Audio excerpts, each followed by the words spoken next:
The breach on the floor is pretty unstable. I have someone who has a special talent for these kinds of things. We call him the Alpha. Right, like a dog.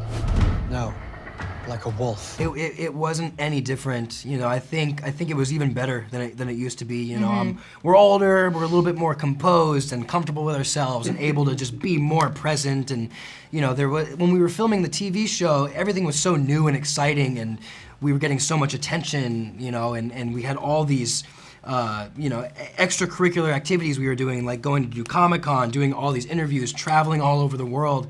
And so everything was just very new to us. And so the fact that we can just kind of be composed, these established adults, filming this again was just, I had a better time this movie than I did the entire series of Teen Wolf. It was such a crazy mix of emotions because I hadn't seen everyone in such a long time, and I didn't know what to expect, and I quite honestly was really scared and nervous to return, but it was like no time had passed, and all the time had passed in a really good way.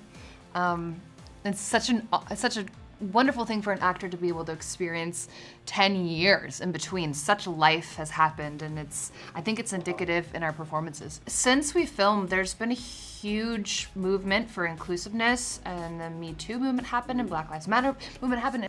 It feels much more open to making sure that everybody is equal, and I certainly felt that as a woman.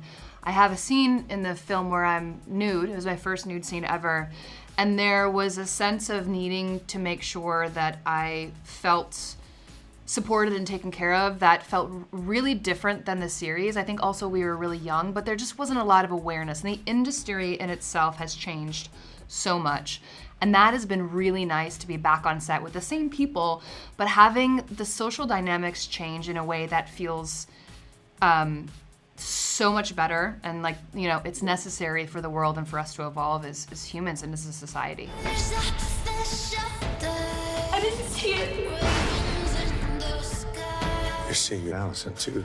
What kind of feeling dancers are in Beacon Hills? I haven't been back in a long time. Well, Allison comes back and she doesn't remember anything at all about who she is other than the fact that she needs to kill werewolves. So it's really dark and heavy and was really challenging, but then she recalls everything, and that moment is such a catharsis for her, and I hope that it does the same for the audience. How do we know she's really Allison? Who are you? It's me, it's Scott. Scott who? There's a lot of history there, and a lot of like roller coaster of emotions for Scott and for Allison. You know, Scott moved on in a way, you know, he never really moved on. There's always been a void in him, but he accepted the fact that the love of his life was dead, you know. So there's, I think one thing we didn't touch on was that, like, if there is hope for them to get back together, was she stunted at 15, or is she now an adult like he is? Is it legal for him to be in love with her? You know, there's these weird, it's a weird scenario. You know, you got to ask these questions. So, you know, obviously Scott and Allison were the rock of Teen Wolf, the love. So, you know, we all want to see that happen again. So hopefully, but you never know. Hopefully. It is Teen Wolf. Yeah. We all probably die at the end of this movie. I'm still standing! I'm still the Alpha! I've always been wanting to do more Teen Wolf. I think what's great about this movie is that it kind of leaves it open for more.